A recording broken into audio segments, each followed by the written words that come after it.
Give us any chance, we'll take it. Read us any rule, we'll break it. We're gonna make our dreams come true. Welcome to the National podcast about 8 seasons in a row. Mr. Fernandes and... I'm Chris Jayawardena. Hello. We're about to review Born Too Late, directed by Alan Myerson and written by Roger Garrett. He's going to have some facts about them later on. Oh, yep, indeed. Here's what this episode's about. When the girls Sonny and Frank attend a Dodgers game together, Lenny and Squiggy commiserate with Edna. They're fresh out seeing a silent movie and wish they were as suave as the leading men they saw on the big screen. Failing to woo a young blonde customer, they sit down together, split a coyote sody, and imagine how things might go differently for them were they two silent movie stars. They drift off into several silent film-inspired pastiches. A cowboy fantasy, a World War I drama, a horror picture, a von Stroheim-esque personal drama, and a Rudolph Valentino-like romantic drama. Can they pick up some winning tips from their fantastic fantasies? What do you think about this one? Oh, sorry, you can't see it, but I'm giving 2 thumbs up right now. Yes, this was a delight of an episode. You had told me for ages that this was one I was going to enjoy. I had to get a couple of screen caps for it for I think our retrospective on David Lander when he passed away. You can tell everybody is having a blast. I mean, it actually is very fitting that Alan Myerson, who was one of the key directors in the first season, this is his final episode for the show. And It feels really fitting because from a writing perspective, a directing perspective, an acting perspective, it is a blast. And it's kind of weird how, aside from the opening, Laverne and Shirley aren't even in it. This is actually a pretty much The Boys and Just the Boys episode. Yep. This is an all-boys, all-time episode. It is fabulous. Utterly fabulous. This is a great one. One of the best episodes of season 6 for sure. It has a lot of fun with the silent movie Milo. It manages to provide an authentic and yet fondly tweaking point of view on the silent movie years. The boys are fabulous. Michael and David act their butts off. And the framing device is really fun and really sweet even. And funny. Yeah. I love that the boys come and they confide in Edna. Mm-hmm. Something really... They're sad that Well, yeah, I was going to say, there's something really sweet about it because it's like Edna is like the matron of the DeFazio, Kosnowski, Feeney, Squigman clan, you know? She is the one...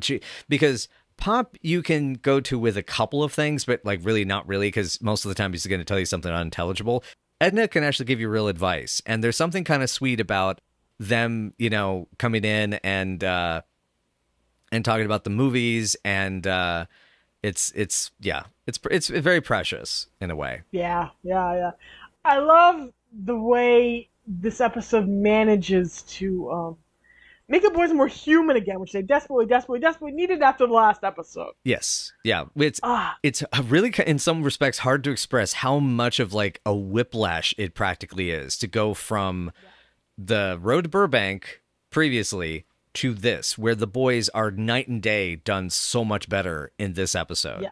Because they're, you know, they're still a little pervy, you know, and still a little rambunctious, and, you know, they're boys, you know, and there's still definitely the caricatures of Lenny and, you know, the Lenny and Anthony from the old days. Yeah. But they're back to what we had started to see growing through seasons 3, 4, and 5, where they're more human and they're more alive and they have desires. And I even love that Squiggy doesn't mind being the villain in most of these scenarios in their daydreams. Yeah. And it's like he kind of lives for that. And then actually it becomes even more it even gets to be the jealous woman antagonist in the Rudolph Valentino one. Which is amazing. That one is great. I mean, how queer is that? We were talking about queerness in Laverne and Shirley recently, and that was super queer. I mean, the boys almost kiss. Yeah. They don't. Yeah. In a romantic scenario where David is playing a woman. And it's not the last time we'll play a woman on the show. Oh, that's right. Yes, I unfortunately have seen a screen cap from that, but yes. Your sister, yeah. That's coming. That's ahead. You don't have to think about that yet. I love that shirt. He has actually get to have some heroic moments here in the World War I scenario. And he's very much the heroine here in the Valentino scenario because Lenny's character is very, very, very, very much not nice. Yeah. yeah, has kind of discarded his old flame, and has got the beautiful woman, and the blonde, and it's like, how dare you? And I love the reference even for that one is Lust Tango in Spanish. Yes. Very good. Yes. Yeah. So All of it. Oh, it's so good. yeah. It's So such a good. talking about first impressions as well is I love how faithfully done these are as silent movies, because I've in the last few years I've watched a lot more silent films. I'm still catching up. I know that you're more of a silent film queen than I am anywhere near a silent movie king at this point. I'm still catching up. I'm a big Clara Bow fan. I love Mary Pickford too. Yeah, and so I've got some experience. I've seen like one Clara Bow. I don't think I've seen any Pickford yet. It's one of those. They're just not around when I am in the mood. That's the catch. And so, the catch is finding it. The catch is finding it. It really is finding it. It is, but like I love like Alice Guy Blanche. I love her work. I love some of the Hitchcock silents are amazing. Huge fan of Méliès and things of that nature. And so the treasure, I think, in this episode is how carefully and faithfully they did these films, because today, because cartoons and the like have done silent movie jokes, and obviously a bunch of stock footage from silent movies have been used in cartoons and kids cartoons and things like that for the last like 30 years. And because it was like in Muppet Babies and Doug, and not Doug, but that era of cartoon. It was a cheap way to reuse stuff in the archive, for cheap jokes, but it's a very cute way of handling it. But anyway, because one of the things I love about the war picture is that it's a great war film, as in World War One. Because today there are fools that would do it as a World War II picture today, not remembering that it's like no, they had sound film. Sync sound existed back then. I mean, there's actual like battlefield footage with sound that was recorded. It's like that, those levels of authenticity, and they clearly understand. And as you're saying, like mentioning Rudolph Valentino and the horror picture and the von Stroheim, those are like today those are considered really niche references. But back in the late 70s, early 80s, a bunch of these people grew up on these on TV, so it's very faithfully executed. Exactly, very, very much so. They used to have they used to actually just show silent movies in the middle of the night on the public access TV. And like places like Los Angeles, places like Chicago, they would show silent movies. They would show older movies, because that's the only way you could get a hold of them before VHS. When VHS happened, it became more accessible, and then it became even more accessible when DVDs happened, and way, way more accessible when digital media hit its zenith. The only way you could see it would be like either at a revival cinema in the 70s, or on TV at some point late at night, or on a PBS station. So this is actually kind of a nicely obscure tribute in its own way, even of its own time period. So yeah, you figure the movies they're referencing are from like 50 years prior. Yeah.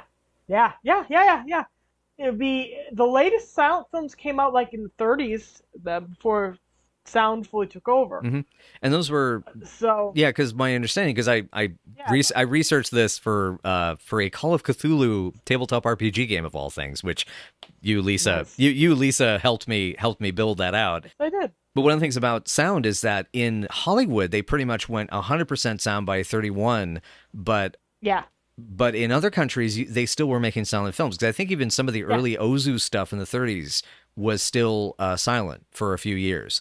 Yeah. And and so and so like some of his gangster pictures and stuff were that way. But yeah, I love how niche it is. And also because it's like this time capsule of film appreciation of that period. It's kind of like going back and reading an old book about movies from the 70s or from the 80s, or watching an interview or documentary that Bogdanovich or Scorsese had done. You catch what I'm saying? Because it's like a way of us reflecting on their reflection. Yeah. And then it goes on and on and on through the history of humanity. Exactly. Yeah, I love that. Actually, I just need to stop and think. Well, it's You just have to think about how things have changed. and it's also that, I mean, all art forms have a genetic history, and that's why, it's easy for us today to get really upset and frustrated with, the content generation, because the content generation is a black hole. It's a late stage capitalist, nightmare, basically. Yeah. And I say this as a content creator, for that matter. Like, But that's the thing, though, is that, they're referencing this in their way and making a joke about silent movies that then got picked up by shows well, didn't Clarissa Explains It All do a silent movie joke in their sitcom in the 90s? yeah. Oh, yeah. Oh, yeah. Other sitcoms actually did go on. I think there was a Charlie Chaplin pastiche in the Brady Bunch, Yes. too, in the 70s. And there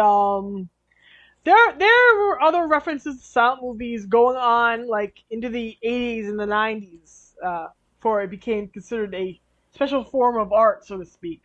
Because this is why, media education is really important, because what I also love about the boys discovering silent movies, because the joke is that, there's, it's the latest entertainment, and of course they're late to the party, but the point is not that they're late to the party. The point is they love these movies. They actually, like Lenny and Squiggy, look at these films and see a place that they could have existed in those stories, as those actors and what have you. And I mean, their wild personalities would have worked. So I just think that those elements of appreciation and those elements of the genetic history of the art form and all that, I think is beautifully done. Yeah, that's kind of my main overall first impression of it. Yeah. It's just so good. It is so good. It's so good. So well thought out. So well directed. So well written. So well staged. There are several angles in this episode that look like it was ripped straight from the silent era. Oh, totally. Yeah. It's just like there's a specific low wide angle of David during the cowboy scene, in the cowboy skit, that absolutely looked like it could have been ripped from the silent era. It's real good. Real good stuff, real good acting. Whew. Yeah, because a lot of the close-ups and coverage they get for this episode is fantastic, and we've already discussed that for season 6 they've really exploded in the amount of coverage they're trying to get for every scene. And it was kind of weird that the previous episode, the Road to Burbank, was kind of back to the normal master shot, couple of closes, 2-3 cameras running simultaneously kind of things. And here it comes back to what we've been seeing with Studio City and grand opening and etc. It's a lot more coverage going on, and because of that sort of freedom of saying, okay, we can put the camera wherever we want, we could do this, we could do that. They've redressed the sets, they've done all of this expansion, and it's really impressive. I'm sorry, I feel like I'm hogging the microphone here, but it's God, I adore this episode. Yeah, no, it's okay. It's okay. I anticipated you really loving this one. I was trying to keep it under wraps as much as I could until we got to it, so that you wouldn't see too many things about it, so you'd be surprised by it. So I'm glad it had an effect on you. Thank you. I have a question for you. Which is your favorite segment?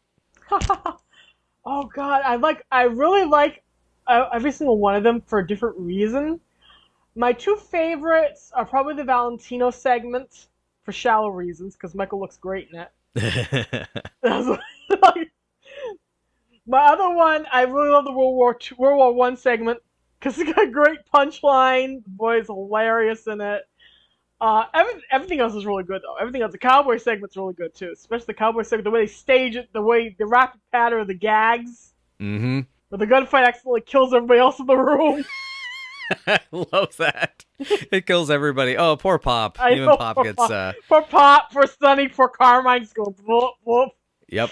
And yeah, the painting gets dropped on Carmine, the piano player, and yep. Take it back to the beginning. I love that Laverne and Frank have that bond over baseball. That feels so them. I love it that they have that bond. They're still New Yorkers, aren't they? Yeah. At heart, they're still New Yorkers. They're always going to be New Yorkers. And I think that's adorable. Mm-hmm. Shirley being horrified about the ball being made out of animal products. Cowhide. Oh, God. Not all the ponies make it to the majors. That's right. Horsehide. The Sonny and Laverne thing is getting stronger here. Much. Yes. We are getting stronger. They're officially basically a couple by now, though that's pretty obvious before then, but it's even more obvious here. Carmine getting called away for an emergency singing telegram. The Vice Squad likes singing telegrams? Yeah, I found that interesting. The Vice Squad. It feels like a very Marshallverse in an adorable fashion. Though the Vice Squad being the ones that have the party is more like this show. Yeah. I love it. I love every part of this. I love every part of the fact that you can picture them. You can picture little Laverne and Frank going to a baseball game together, arguing about the teams, arguing about the stats. Mm-hmm. A little chunk of Americana, as you put it. I do love then when Edna refers to it as America's favorite pastime, and the boys get a very They bite the Lonnie bites his palm. Squid goes. They know what America's favorite pastime is, apparently, allegedly. I mean, in this day and age, that's much more accurate, though. Yeah, true. Football, even football and basketball are up there now at this point, especially football. Yeah. Well, and also I'm Portlander, so Rip City. Yeah. I love Shirley. I know he's sexy, but keep your hands off of him. That was a great Edna line. She is used so well here, even though they don't use her enough still. Mm-hmm. There's some great space stuff, and just the way we like, lean and greasy, just the way we like, you like them. Hello. Yeah, it's a great hello gag. The rooster ribs. Goodness gracious. Yeah, there's so many cute little stuff. And I also, it's like like Pop is the sweet uncle here, making sure the kid isn't lonely. It's like, your father's my date, but it's like, it's making sure you're gonna have a good time. You're gonna be safe. You're gonna you're not gonna be sitting next to a stranger. Yep. Plus, he really wanted to go to the game. Let's be real. He really wanted to go to the game. Which is the other thing is like, it's times when you go to these sort of events, you want to go with somebody who loves that stuff because you get to have that experience of passion. Yeah. Yeah, exactly. And if it's genuine, then it's genuine. It's genuine and frank, and ergo, they are going to have a good time together. All of them. It's so cute. I kind of want to find out what happened after that game. Mm-hmm. Did you want to find out what the heck happened during the game? Like, did anybody get hit? Well, what if Shirley catches a foul ball and she runs off trying to rescue it? I can picture that. Because I just love that line, okay, I'll go to this ball game, but I'll be rooting for the ball. Poor girl. Poor girl. The boys are all upset they didn't get invited to the game because they used to be the girls' favorites. Yeah, that was cute. Adorable. And they think the silent movies are new. Yes. Melt your jujubes. All great lines. I love that they're so impressed with this new art form they've never seen before. And they're so into it. It reminds me of the enthusiasm with which they embraced My Fair Lady. Yes, exactly. But I mean, that just shows they are men of culture as well. Yeah. They're cultured, and they can embrace any kind of art if it entertains them and makes sense to them. Mm-hmm. So I like that. I think that's sweet. I love that this poor actress is just sitting there trying to have her meal. Mm-hmm.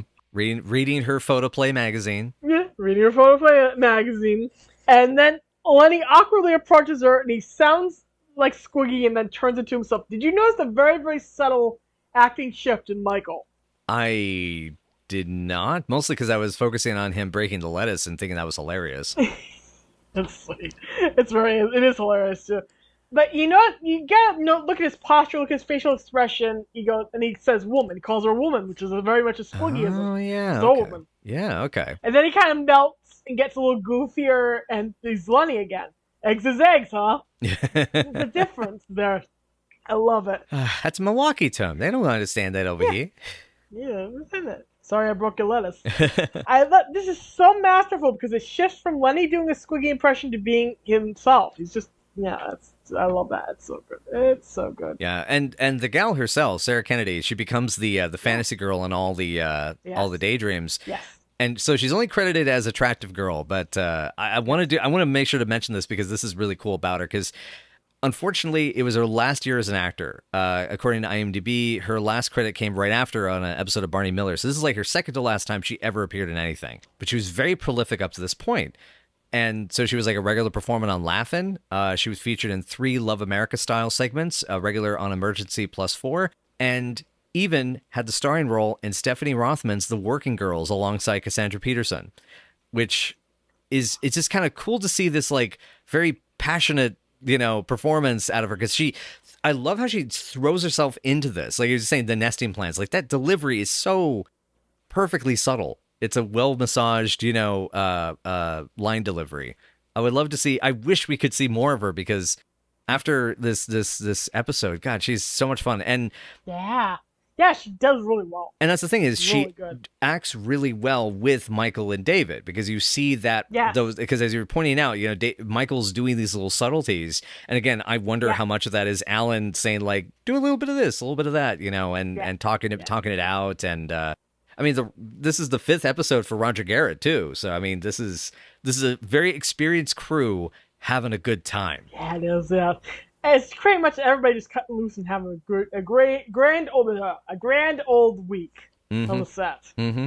You notice that in the background, play a piano version of the Laverne Shirley theme song. I didn't catch that. I feel bad I didn't catch that. It's in the Western scene. Oh, that's cute. It's in the Western scene. And of course, all the sets here, you'll notice, completely except for, I think, the World War I skit. Everything is a redressed set. Yes. I believe so. I believe so, because it's the kitchen for the horror movie, for the Dr. Hyde. Was it Was it Mr. Heckle and Dr. Jekyll and Mr. Heckle? Yes. Which is very cute, Heckle and Jekyll reference. Then it's the Cowboy Bills for the saloon, and the apartment for the the girls' apartment for the Rudolph Valentino, and the bedroom for von Stroheim. Yes, it is. Yes, indeed. Those are all correct. That's exactly right. I love that. I love the way they repurposed what they had. Keeps the budget down, and it's also fun little inside wink. Mm-hmm. For once, you get to see Michael with his hair dry. No grease in it. That was as in the cowboy sketch. Yeah. How did you feel about that? Oh, I enjoyed it. I enjoyed it. I'm a simple woman. That's very enjoyable to me. There are times when your love of Michael is so incredibly cute, I must say. Thank you. He looks great. The acting is what's incredible here. David just gently loves the scenery throughout this whole sketch. He is so great. He looks great with that 5 o'clock shadow as this evil murderous rustler here, this evil murderer. Yeah, I love the, it's like, he killed her father. What? He killed her father! So great! So you stay away from her. Stay away. I killed her dad so she'd notice me. That feels like such a Squiggy thing. I feel like a meaner Squiggy absolutely would. Oh, totally. Kill a girl's father just to make somebody notice him. Yeah, oh God, can you imagine Lenny Squiggy let loose on Westworld? Oh God. Oh man. Oh, Westworld. Oh, I'm picturing a mashup now. Oh no. Man, oh that's fun. That's fun as heck. A fast horse and a good woman, or a good horse and a fast woman. Mm-hmm. You can't live life without one or the other. Yeah, but he also had a gun. The gun didn't make no noise either. Great line. Yeah, so that was that first segment is shootout at the saloon. I made sure to mark down the titles. Yep. My note, by the way, for the Jekyll and Hyde parody is this is hilarious and also very gay. Yes. Oh, that was also my note for the World War I parody. This is a very, very, very queer episode. Yes. It is a very queer episode. The girl is in. Okay, I actually have a mom note here. I haven't had one of these in a while, but he's like, I told you I'm never to be disturbed. And my mom goes, he is disturbed. And man, Michael hams it up. Like the whole thing where he drinks the water instead of the potion first is amazing. And then they sneak a hello gag into this. Yes! This is so great. Oh my god! Oh my god! Oh my god! Michael looks great in dramatic eye makeup as my Yeah, he looks like how I feel when I'm planning Cthulhu tabletop game stuff. Yes, you did mention that. You mentioned that. Oh my god. The World War I segment is so well thought out. Oh yeah. Because in extreme shorthand, you see these two characters bond. Mm-hmm. You find out they got the same sweetheart. Mm-hmm. They plan to kill each other. Then they have to deal with a huge threat where they both might die. And then the girl arrives to shoot them right in the butts and say, "I'm marrying my photographer," which is a great line. That is a great line, yeah, because he made her look so good in the photo. Yeah. You're both too good for me. I'm marrying my photographer. Perfect. And they just put the It's bomb in her perfect. arms and walk away. Yep. My note for that is gay. Because it's very much intended to be a bros before hoes moment, but no, it's just gay, very gay. Then the looks, the uniforms, the butler, yeah, Yes. and then we go straight into Eric von Squidheim takes a wife. Yes, which is a great title. I love how accurate the makeup is in this particular one. Out of all the segments, the saloon and the von Stroheim, I think, have the best makeup. Those do have really good makeup, especially the way they affect shadows, the way they affect the eye makeup, the way they affect the costuming is good too. I gotta give a shout out to the costuming. Oh yeah. To wardrobe maven Wes Eckert, Mm-hmm. who took care of the men's wardrobe. His scripts currently reside at the UCLA library, and so do his wardrobe notes. Nice. You can actually either handle that material if the library is open, you make an appointment, you can go read it, or you can ask for mimeographed copies.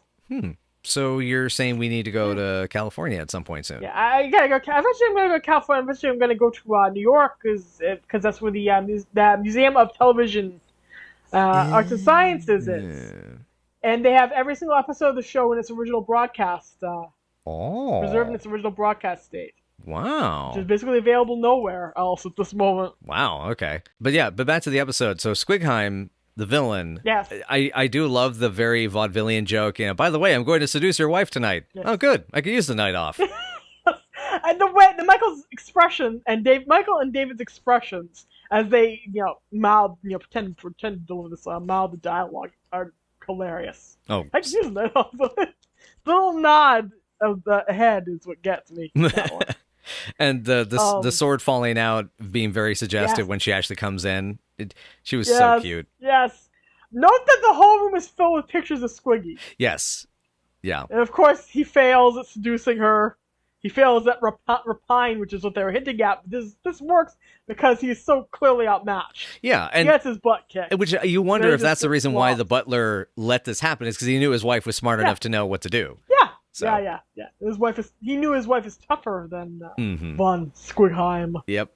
I love that. Everything's satisfactory, sir? Yes, thank your wife for me. Psh. Yep.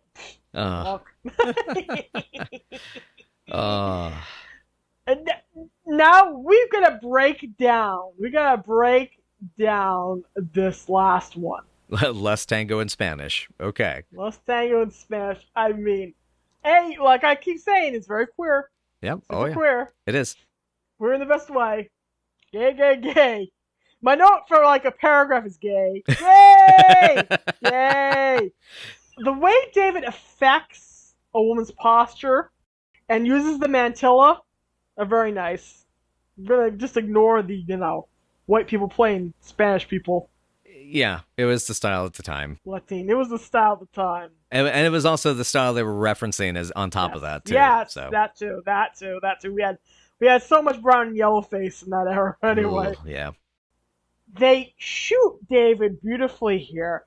And I love the way they just build into this dance. They do not, by the way, even bother to choreograph a real tango here. No, not even close. Michael pulls disco moves. I saw those disco moves, which is not the first or last time where he will be Lenny and do something anachronistic as a joke. He's too smart to not, intentionally have done that as a joke, is all I gotta say. The way they just build the sketch up, and how it fails for Lenny's character here, the way it fails, and the way... Yeah, it's Ramon and Esmeralda has been crossed out on the sign. Yeah. The way this builds, the vase throwing, Oh yeah. and the way Esmeralda claims revenge. Yep. Well, I mean, come on. She's even wearing my gown. It's great. Gosh, it's great. The whole thing is great. I love that they reconcile because the audience loves them together. Yeah. Well, they cannot. Even though he's about to beat the woman there. My note here is bravo as Esmeralda. They cannot fight, for they are still in love. No, don't take the shirt off. It is too sexy. It's just some fabulous shots, some fabulous lighting here. Yeah. Oh God. Yeah. The show should have put this up for an Emmy. I don't know if they actually submitted this, to the Emmys, but this should have been in the reel because the direction, the lighting, cinematography here. Yeah. Perfect. Oh yeah. It's perfect. This was a super indulgent episode, and it's all the better for it. Yes. Yeah, it's great. It is fun. So Ramona Esmeralda find love again and almost kiss. Mm-hmm. The show doesn't have a cut, have two men kiss. So yeah, we got to get El Endo instead. El Endo. Rose gets between them, and then El Endo. Oh, that's right. Yes. That's right. Men were men and women were every place. Mm-hmm. This is so innocent. It's so innocent in the best of ways. Mm-hmm. It really, truly, truly is. And the punchline of the attractive girl getting them with the pie in the face at the end is perfect. Yes. And the way Michael casually goes, and he goes, "What do you think? Yes or no?" Yes, I had to note that. And my last note is I love them so much. Aw. And it really is, and I do. Yeah, it's so good. My note here as well mentions that I love that it non-judgmentally shows the films as they were. It's got a bit of parody, but with no real irony. Yes. Like irony has been a bane for comedy in the last 20 years. Yeah. And especially for tributary comedy. I've actually been developing a bit of a hot take recently regarding the movie Deadpool. And I'll mention this off pod because that's going to get into a whole other conversation. Yeah. But I love that this episode is tributary to what it is referencing, parodic in both the way it was and about the way it was. Yeah. And, because like the little dialogue of someone talking, like, let's see, she looks sad. I think I'll buy her a drink. And the guy next to him goes, who gives a or who gives a bleepity bleep, Yeah. Like, that's a great, great bit of humor. It's very Mad Magazine. And it's right. And it's done in the style that the comedy would have been done in the silent movie. Not at the expense of saying, oh, these movies were dumb. It's like, no, it's a great joke that you can only do in a silent movie. Yeah, exactly. Absolutely. Exactly. It's fond. It's very fond. It's so earnest, Yeah, it's very earnest. It's very sweet. And I absolutely loved it. Yeah, me too. I really, really love this episode. The advertisement, by the way, which we will show, I think, if on the YouTube version, calls this an affectionate swipe at silent movies. And that fits. Yeah, I think so. Yeah. Because it's trying to get a piece of the cream pie, as it were. Yeah. Yeah, it's a good one. I'm good. I think we're at ranking time. I think we are, yeah. Because, when it comes to the notes about the Roger Garrett and Alan Meyerson, Roger has, at this point, moved on to being a script consultant on and off for a whole season, and he has a handful more episodes coming up as a writer. So he will actually continue until the final episode of the show in 1983. Yeah. As before, we've talked about him before. He would jump across other multiple shows, including My Two Dads, Empty Nest, and writing for a variety of sitcoms in the 90s. I did want to give another shout out to Alan Meyerson. This is the last time we'll get a chance to talk about him. It's his final episode. His first episode for the show was Bowling for Raspberries, but he also gave us classics such as The High Neighbor and both parts, I believe, of The Festival. And he does continue working in the medium of TV for decades to come, from Baywatch to Picket Fences, Miami Vice to Boy Meets World. He's done a little bit of this, a little bit of that, and everything in between. And we just want to give a special thanks to Alan for this, because clearly he had a lot of fun putting this together. Yeah. And the last note I do have before we get to the ranking is that I Actually, you know what? No. Well, let's do the ranking. Go ahead and take it first because I have other reasons as to why it's going to be ranking so high. Go ahead. This is a 10. Damn good. It's funny. It's not going to be an episode for you if you're looking just for the girls. If you're looking just for the girls, you're not going to enjoy this. But if you like the boys at all in any capacity, it is unique. It's funny. It's silly. It's beautifully staged, beautifully done, beautifully written, and it's just wonderful to watch. So, it's a 10. Yeah. Yeah, it's a 10 for me as well. This probably is my favorite one so far, with Dating Game either being tied or kind of neck and neck. It's going to be kind of going to come down to fisticuffs for those two, but oh yeah. I mean, Good this one. feels like one of the best episodes of the entire series, and it's an incredible showcase for Michael and David. I mean, they basically get to show off their comedic chops in a big way, to the point that one thing I kept coming to mind was I really wish David had gotten more work after the show. And Yeah. obviously there were reasons that it was very difficult for him, and is very, it makes it a further tragedy that he wasn't more active as an actor on screen, because he could have been one of the greatest character actors of his generation. And the sad thing was that he booked the Conan sequel. He was going to be the comic relief. I think I already told you. Oh, this that's story. right. We talked about this. Yeah. Yes. Yeah. When he had one of his first MS attacks. Oh my God. Oh, that's so Yeah. sad. He would have been Get so perfect. close. It's just, Although, I mean, because that means we would have gotten him and Grace Jones interacting, doesn't it? yes. Oh my God. I would pay money to see that, man. Oh man. But so yeah, I mean, and you can see why, SNL wanted Michael. I mean, you can see, because there's so much here. And I wonder even to the extent of like how much they collaborated on this episode, because this is an episode that I would have used to say, this is why Lenny and Squiggy need their own show, and this is the kind of stuff you can do with a Lenny and Squiggy show, where it's imaginative and daydreamy and just it's magnificent. I don't know if I would call it perfect, but it's pretty damn good. It is pretty good. So does this replace Haunted House as your favorite? It definitely is. Yeah, I'd say this pumps it up past Haunted House just because it's more consistent. So yeah, I mean, to be honest, Haunted House got overshadowed by Testing a long time ago. So Yeah, I was wondering.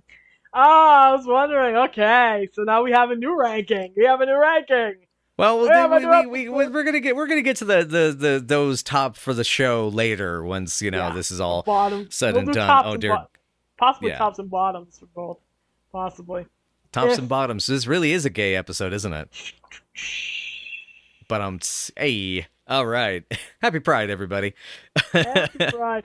We're probably gonna put this out sometime in the winter. So I think so. Yeah, it's June outside. That's all I can tell y'all. Yeah. Well, hey, have that pride within for yourself, and be happily queer, because you deserve it. You deserve to be happy and be free. Yes. All of this. But anyway, so yeah. But I think this covers the episode. This wonderful post-Rocky horror delight. Yeah. Yes, it does. I love it. Watch it and cherish it. Any other notes to cover, my love? No, nothing. Cool. All right. Quick word for our sponsors on the Anchor related aggregate services, and then we'll be back with our what's coming up next. Okay, and thank you again, everyone, so much for joining us for Night After Night.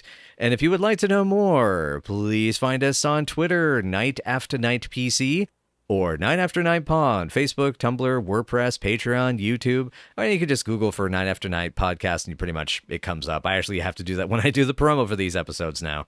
But anywho, we had ourselves a good time, and actually, this is the end of the batch of episodes we watched. I don't know what's next. You do not. I do, though. But I can tell you what actually is coming up next. Ooh, please do. Laverne and Sonny's nascent romance seems to be going along swimmingly, but Laverne's anxieties about Sonny's dangerous job leads them in pushing papers. Can they find happiness? This is love out the window. Aww. That sounds very sweet. And also reminds me of a really good Kinji Fukasaku movie that I'll probably end up referencing through that episode. Yeah, we'll see how you feel about it. All right. Well, cool. Thanks again, everybody, and thank you, Lisa, as always. And here's to us having a good time next week. Yeah, yes indeedy do. And for those of you at home, make sure to tip your piano players, even if they've been shot.